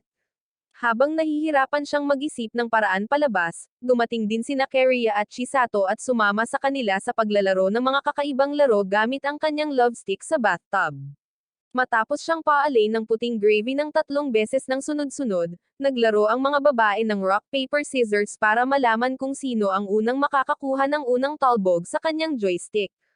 Ngunit sa wakas ay nagawa ni Kazuya na basagin ang cologne at palayain sila mula sa spell nito. Kinabukasan, lahat ng nasa klase ay lumayo kay Shiro dahil ang kanyang malisya at pagbabayad sala ay nagpapaamoy sa kanya ng mga bulok na itlog sa loob ng isang buong linggo. Pagkalipas ng ilang araw, sina Kazuya at Kokori ay nagsasanay ng magkasama at pinaputukan siya ng sunod-sunod na bola ng tubig, ngunit matagumpay niyang nahadlangan gamit ang kanyang kalasag na OB. Kaya, inutusan siya ni Keria na ihabi muli ang OB para sa isang pag-atake. Gayunpaman, ang talunan ay nauwi sa pagkakabuhol-buhol ng OB, at nang matapos niya itong tanggalin, nahawakan na siya ni Kokori sa talim. Dahil labis na natalo si Kazuya, binugbog siya ni Keria ng walang malay at umupo sa ibabaw niya habang pinagagalitan siya dahil sa sobrang tagal sa paghabi muli. Ipinagtanggol siya ni Kokori, sinasabing hindi siya maaaring maging isang master sa isang iglap. Ngunit sinabihan siya ni Keria na tumahimik at inutusan siyang gumawa ng 100 weaving drills bilang parusa. Kinabukasan, nakahiga si Kazuya na pagod sa klase, at tinanong ni Usamo kung bakit siya mukhang isang gamit ng basahan sa banyo. Kaya ipinaliwanag niya na malupit siyang sinasanay ni Keria buong araw, ngunit sinabihan siya ni Chisato na huwag matulog sa klase. Nang sandaling iyon, ginamit ni Taka ang radyo ng paaralan upang ipatawag silang tatlo sa silid ng konseho ng mga estudyante, at agad na nakaramdam ng hindi magandang pakiramdam si Kazuya. Pagdating nila sa pinto, nakarinig sila ng malakas na kalabog sa loob. Kaya, nagmadali silang pumasok sa pag-aakalang tinapos ni Taka ang kanyang miserableng buhay gamit ang isang granada, ngunit nakita nila siyang nasa lupa na pinapakita ang kalbo nitong ulo. Matapos ibalik ang kanyang peluka, walang pakialam niyang sinubukang magsimula ng usapan, ngunit pinagalitan siya ni Kazuya dahil sa pag-iwan sa kanila ng kalituhan. Kaya, ipinaliwanag ni Keria na nalagas ang buhok ni Taka dahil sa mali siya at pagbabayad sala dahil siya ang Samaira sa kanyang amasugi sa halip na siya. Nang marinig ito, ipinapalagay ni Chisato na kalbo rin sana siya kung natalo nila ang kanyang amasugi para sa kanya. At nagsimula siyang mataranta. Ngunit sinabihan siya ni Keria na huwag magpadalos-dalos at ipinaliwanag na ang pagbabayad sala ay nakasalalay sa kalikasan at antas ng kapangyarihan ng amasugi. Dahil alam na ng lahat ang nangyayari, ipinaalam ni Taka sa kanila na may isang babaeng sawi na nagngangalang Aiko na nagpapakita sa mga estudyante ng grade 5 kapag sila ay nag-iisa at may hinihingi sa kanila. Pagkatapos ay hiniling niya sa kanila na imbestigahan ito, at ipinaliwanag ni Keria na ang presensya ni Aiko ay sanhi ng isang amasugi dahil walang mga multo. Kaya iminungkahi ni Osamu na magtanong sa mga tao sa paligid tungkol sa kanya. Matapos makakuha ng ilang impormasyon tungkol kay Aiko mula sa mga estudyante sa paligid, iminungkahi ni Taka na makipag-usap sa isang babaeng nagngangalang Nanako mula sa newspaper club na matagal nang nag-iimbestiga kay Aiko at nakita nila itong sinusubukang tanungin ang isang babae, ngunit isinara ng babae ang pinto sa mukha niya. Nang lapitan nila siya, nagsimulang magtaka si Nanako kung gaano kasaya ang magkaroon ng kwento ng multo sa paaralan. Ngunit ang babaeng kanyang iniimbestigahan, si Kosaki, ay biglang nataranta at ipinakita sa kanila na nagpakita si Aiko. Humingi si Aiko ng sulat kay Kosaki, ngunit sinabihan ni Keria si Kazuya na hulihin siya, kaya inihagis niya ang kanyang obi sa kanya, ngunit hinaranggan ito ng kanyang buhok.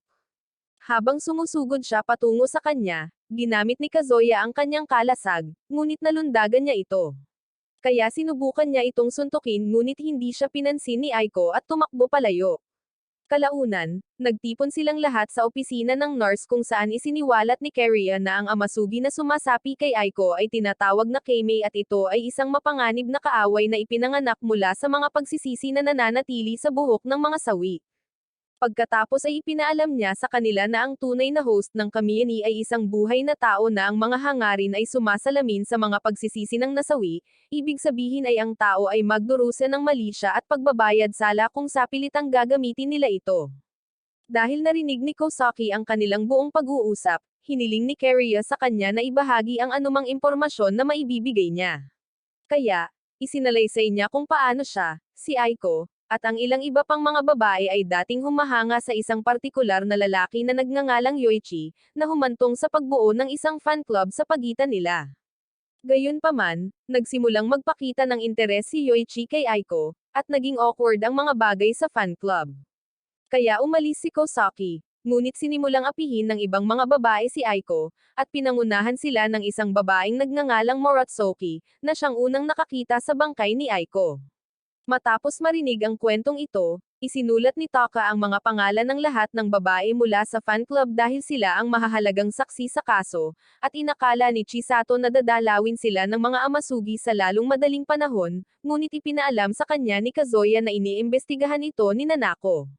Nang sandaling iyon, dumating ang sekretarya ni Taka at ipinaalam sa kanya na ang kapatid ni Aiko ay nag-aaral sa kanilang paaralan, ngunit gumamit siya ng ibang apelyido dahil nagdiborsyo ang kanilang mga magulang. Nang makita nila ang pangalan, nagmadali silang lahat sa bakuran kung saan hinabi ni Kazuya ang kanyang obi sa isang pares ng gulong, na siyang nagtutulak sa kanya sa unahan. Sa isang lugar sa kalye, sinasakal ng multo ni Aiko si Miratsuki gamit ang kanyang buhok habang nagtatanong sa kanya tungkol sa isang sulat, ngunit biglang dumating si Kazuya at iniligtas siya sa pamamagitan ng paggupit sa buhok. Pagkatapos ay tinawag niya si Nanako dahil siya ang tunay na kapatid ni Aiko. Kaya, lumabas siya mula sa kanyang pinagtataguan at pinuri ito sa pag-alam ng mga bagay-bagay. Nang tanungin niya ang kanyang motibo, ipinaliwanag niya na gusto lang niyang malaman kung bakit nagpakasawi ang kanyang kapatid. Noon, Inilagay niya ang isang hibla ng buhok ng kanyang kapatid sa isang piraso ng papel, ngunit isang amasugi ang nagpakita mula sa kanyang mga kagustuhan at ginawa siyang isang kasamahan na parang multo. Kaya, nagpa siya siyang gamitin ito upang malaman ang katotohanan. Nang marinig ito, ipinaliwanag ni Keria kay Kazuya na may isa pang koneksyon sa pagitan ng dalawang magkapatid na pinagsisisihan dahil si Aiko mismo ay ayaw malaman kung bakit siya nasawi. Nang magtanong si Kazuya tungkol sa liham, ipinaliwanag ni Nanako na ito lamang ang sinabi ng walang isip na bersyon ng kanyang kapatid ng mag-isa at pagkatapos ay humingi ng karagdagang impormasyon kay Moratsuki tungkol sa liham dahil alam niyang ito ay isang sulat ng Seppuku. Ipinaliwanag ni Moratsuki na sina Aiko at Yoichi ay nakatadhana na magsama dahil mahal nila ang isa't isa. Ngunit dahil sa konsiderasyon sa ibang mga miyembro ng fan club, sinimulan siyang iwasan ni Aiko. Kaya sinimulan nila siyang apihin upang paalisin siya sa club at simulan ang kanyang relasyon dito. Inaangkin ni Nanako na ang kanyang kapatid ay nawalan ng buhay dahil hindi na niya matiis ang pambubuli. Ngunit sinabi ni Moratsuki na mali siya at isiniwalat na pinagalitan sila ni Aiko dahil sa lahat ng pambubuli noong araw na iyon at sasabihin din niya kay Nanako ang kanyang nararamdaman. Gayunpaman, nakita siya ni Moratsuki na naglalakad mag-isa papunta sa bubong ng paaralan at pagkatapos niyang sundan siya, natagpuan na lamang niya ang kanyang sapatos at isang sulat na Seppuku matapos masawi si Aiko. Sa sulat, ikinwento ni Aiko kay Nanako kung paano biglang nagpakita ang isang madilim na espiritu sa kanyang katawan at nagsimulang sabihin sa mga tao ang kanyang madilim na mga iniisip. Kalaunan, sinabi ng madilim na espiritu na kailangan ng masawi si Nanako.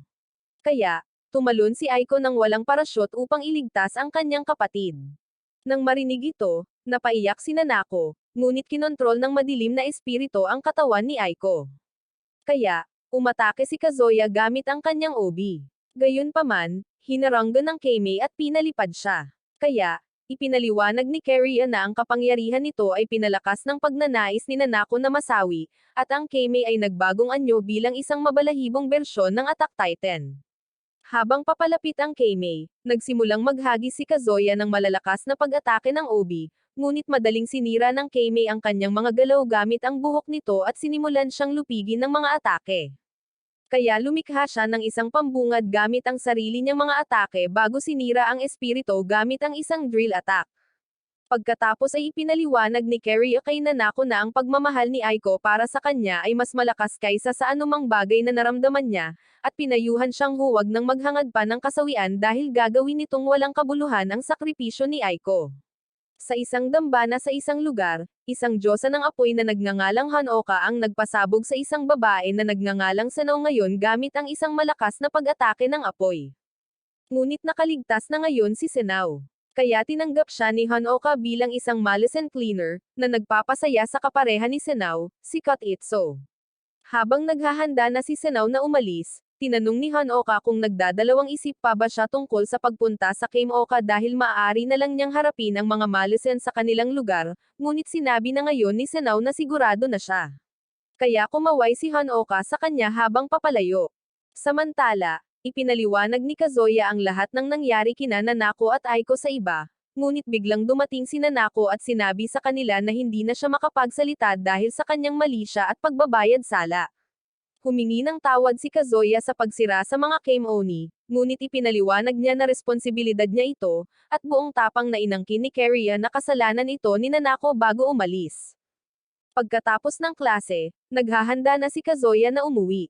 Ngunit biglang nagpakita si Senao at sinimulang hampasin ang mga sonic coins mula sa kanya hanggang sa magpakita si Keria at hinaranggan ang kanyang atake.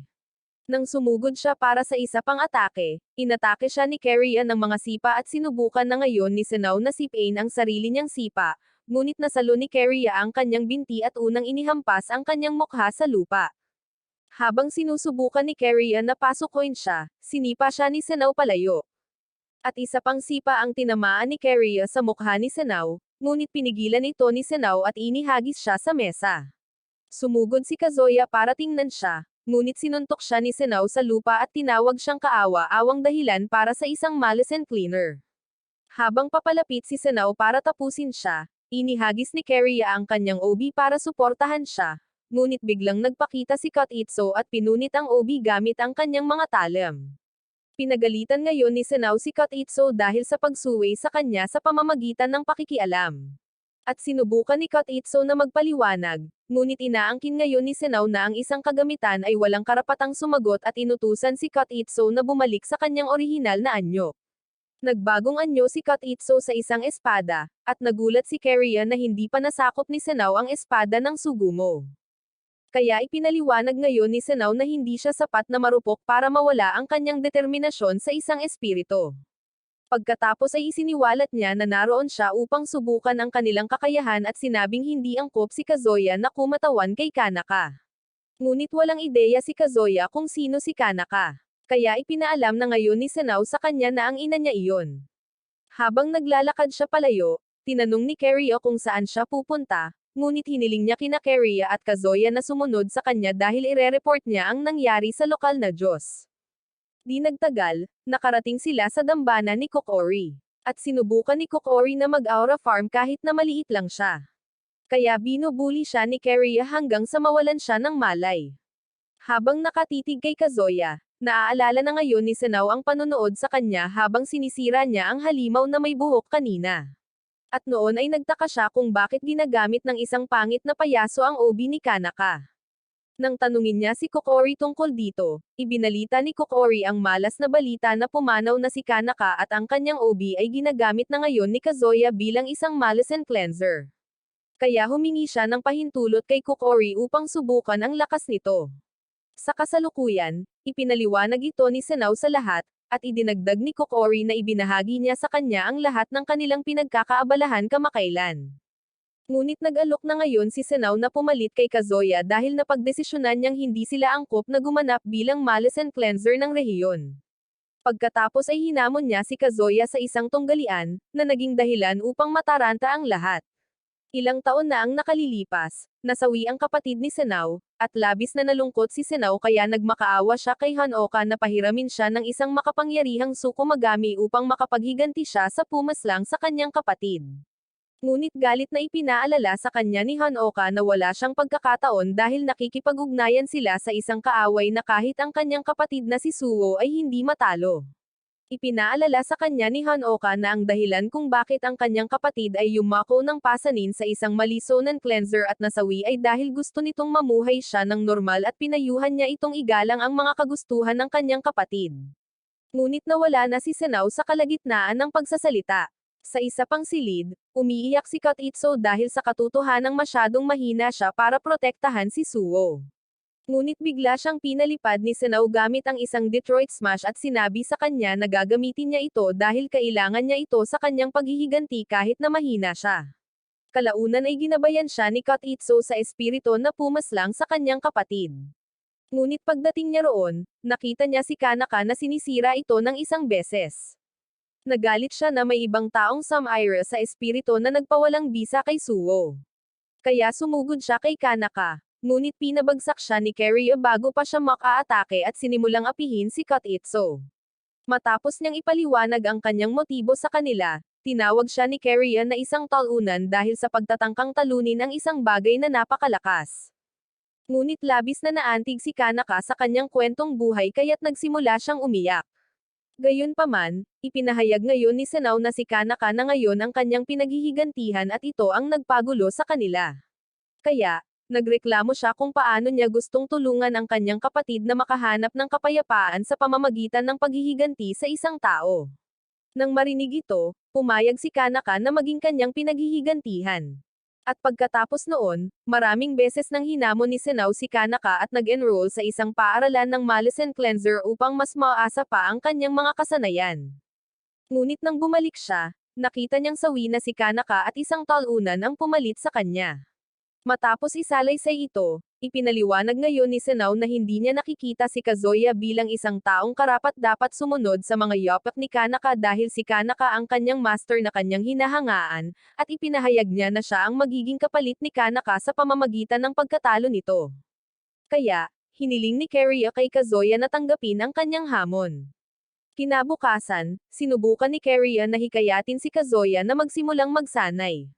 Ngunit tumanggi siya at sinabing mas magiging maayos ang mundo kung wala siya dahil napakaraming tao na ang nagdurusa dahil sa katotohanang inaakit niya ang malisen.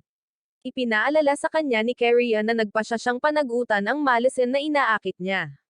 Ngunit sinabi niyang gusto niyang magtago sa kanyang silid habang si Senao na ngayon ang humahawak sa papel. Kaya galit na sumugod si Keria sa kanyang mga kumot at niyakap siya. Nang tanungin niya kung bakit niyayakap siya nang walang anumang plot cover, sinabi niyang nakahinga siya ng maluwag. Ngunit nagsimula siyang magreklamo tungkol sa kung paano siya nakikita ng lahat, kasama na si Keria, bilang isang sakit na kasama. Kaya, nagising siya sa kanyang katinoan sa pamamagitan ng pagdurog sa kanyang mga Infinity Stone at sinabi sa kanya na lagi siyang sasamahan niya kahit anong mangyari. Habang namumula ang kanyang mukha, sinabi niya sa kanya na huwag niyang hilingin na masawi na siya dahil malulungkot siya kung wala siya. Kaya, ngumiti si Kazuya at nangako sa kanya na gagawin niya ang kanyang makakaya bilang isang malisonan cleanser. Bigla, nag-transform si Keria pabalik sa kanyang adultong anyo at ipinaalala sa kanya na ipinakita sa kanya ni Senao ang lahat ng kanyang mga atake at binigyan siya ng 1 linggo para maghanda para sa kanilang tunggalian. Inamin niya na mas malakas sila, ngunit nagpasya si Kazuya na hindi siya susuko.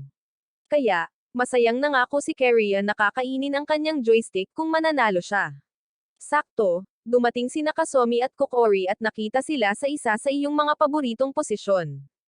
Kaya, pinagalitan nila si Keria sa pagtatangkang nakawin ang V-card ni Kazuya. Habang nagsasanay, ipinaalala ni Keria kay Kazuya ang saklaw ng kanyang OB. Ngunit inaangkin niya na mas malaki na ang kalamangan ni Senao ngayon dahil sa kanyang mga atake sa Gecha Tenno at itinuro rin na hindi sila isang magandang laban dahil ang isang espadang Sugumo ay kayang ganap na punatan ang kanyang OB. Nang marinig ito, napagpasyahan ni Chisato at ng iba pa na luto na sila, ngunit tiniyak sa kanya ni Keria na mayroon silang plano. Samantala, si Senao ngayon ay gumagalaw na parang si Samurai Jack habang nagsasanay kasama si Hanoka. At sinubukan ni Hanoka na magbigay ng isang malakas na sipa, ngunit pinigilan niya ito gamit ang hawakan ng kanyang talem, na nagpapuri kay Hanoka sa kanyang mga kasanayan. Pagkatapos, pinasalamatan ni Senao si Hanoka sa pakikipag-sparring sa kanya, ngunit sinabi niyang wala siyang pakialam dahil nakatulong ito sa kanya na magsunog ng ilang calories. Pagkatapos ay tinanong ni Hanoka kung ano ang kanyang mga pagkakataon at tiniyak niya sa kanya na walang posibilidad na matalo siya dahil nakita na niya na sina Kazuya at Keria ay mas mandar-ambong kaysa kay Megumi sa labanan, at nakita na niya ang lahat ng kanilang mga OB technique sa kanyang mga sparring session kasama si Kanaka. Gayunpaman, pinayuhan siya ni Kotitsu na huwag maliitin si Kazuya dahil kahit na mahina siya kumpara sa kanyang ina, nakapasa pa rin siya sa pagsusulit upang maging isang malisonan cleanser. Ipinaliwanag ngayon ni Senao na madali niyang malalampasan ang depensa ng OB ni Kazuya gamit ang kanyang espada at sinabing hindi niya kailangan ng kagamitan para magbigay ng kanyang mga opinyon. Kaya, humingi ng tawad si Kotitsu. Nang gabing iyon, sina Kazuya at Keria ay nagpapahinga sa paliguan. At bigla niya itong hinawakan mula sa likuran habang ipinapaalala sa kanya kung paano sila binigyan ni Kokori ng ilang manika ng tubig na gagamitin para sa kanilang mga tunggalian, na siyang hihigop ng lahat ng pinsala sa kanilang tunggalian at pipigil sa kanila na masawi. Ipinaliwanag ni Keria na pinipigilan lamang ng mga manika ang pagkasawi ng mga mandirigma, na nangangahulugang maaaring mapinsala sila ni Kotitsu. Gayunpaman, mayroon din silang mga proyeksyon, at ang mga proyeksyon ni Keria ay hindi kasing lakas ng kanyang tunay na sarili, ngunit maaari itong muling buuin hanggat mayroon siyang espiritual na kapangyarihan. Ang tunay na OB ay may kakayahang gumaling, ngunit kumukonsumo ito ng espiritual na kapangyarihan, na naglilimita sa kakayahang manyobrahin ni Kazuya, at binalaan niya ito na maging maingat sa pagpili kung aling OB ang gagamitin, ngunit sinabihan din siya na huwag mag-atubiling gamitin ang tunay na OB. Habang pinapatuyo ang kanyang buhok, ipinahayag ni Kazuya ang kanyang pag-aalala na masasaktan si Keria kung mapinsala ang tunay na OB. At nangako siyang mananalo sa tunggalian at paprotektahan siya dahil mahalaga ito sa kanya. Ngunit ito ang ikinahiya niya, kaya dinurog niya muli ang mga holen nito habang pinagagalitan siya. Nang gabing iyon, nakilala ni Kazuya si Kanaka sa mundo ng panaginip at nagreklamo ito kung gaano kalupit si Keria sa kanya. Kaya, ipinaliwanag niya na may ugali si Keria na protektahan ang mga tao at nabighani siya nang siya ang nag-alok na protektahan siya. Pagkatapos ay nilaro niya ang lahat ng mga kakaibang bagay na ginagawa niya sa mga babae at binigyan siya ng payo sa mga pinakamahusay na paraan upang gawing karagatang Pasipiko ang kuting ni Keria. Inamin ni Kazuya na gusto niya ang mga bagay sa ngayon dahil nakakasama niya ang lahat ng kanyang mga babae at natatakot siya na maaaring magbago ang mga bagay kung may mangyari. Ngunit dumating ang bukang liwayway, kaya nagsimula siyang umalis. Gayunpaman, ang dalawang selula ng utak ni Kazuya ay nagsimulang gumana sa unang pagkakataon habang unti-unti niyang napagtanto na si Kanaka ang kanyang ina, ngunit sinabihan siya nito na huwag mag-abala na subukang pagdugtungin ang mga tuldok dahil ang bahaging iyon ng kanyang memorya ay naselyuhan na at nangako sa kanya na hihintayin siya nito kapag naalala niya. Nang umagang iyon, ipinahid ni Kazuya at Senao ang ilan sa kanilang dugo sa mga kristal ng tubig, at ipinaalam sa kanila ni Kokori na ang lahat ng pinsalang kanilang matatanggap ay makakaapekto na ngayon sa manika dahil naselyuhan na ang kontrata. Pagkatapos ay ipinaliwanag niya na ang kanilang manika ng tubig ay mababasag kung aalis sila sa lugar ng tunggalian or mawawalan ng saysay.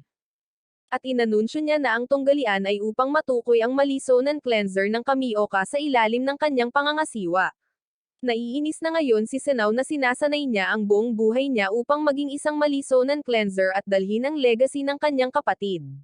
Habang ang isang palaboy na tulad ni Kazuya ay naging isa dahil lamang sa pinilit siya ni Keria. Itinuring niya itong kaaway at nagpa siya na wawasakin niya ito kahit anong mangyari. At nagpa siya si Kotitsu na hindi siya matatalo kahit anong mangyari dahil alam niyang masisisi ulit siya kung gagawin niya iyon.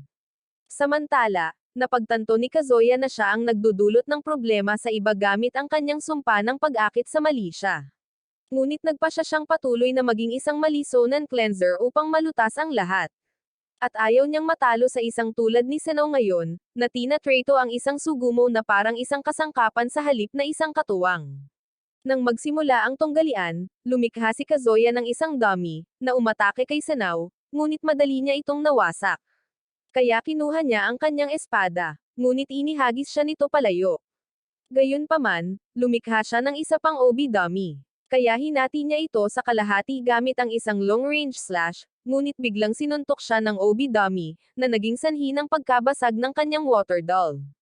Nang sandaling iyon, nagpakita si Hanoka na kasing laki ng isang manika at umupo sa ulo ni Kokori habang sinasabi sa kanya na pinapatunayan ni Kazuya na isa siyang malaking karibal ni Senao, at sumang-ayon si Kokori sa kanya.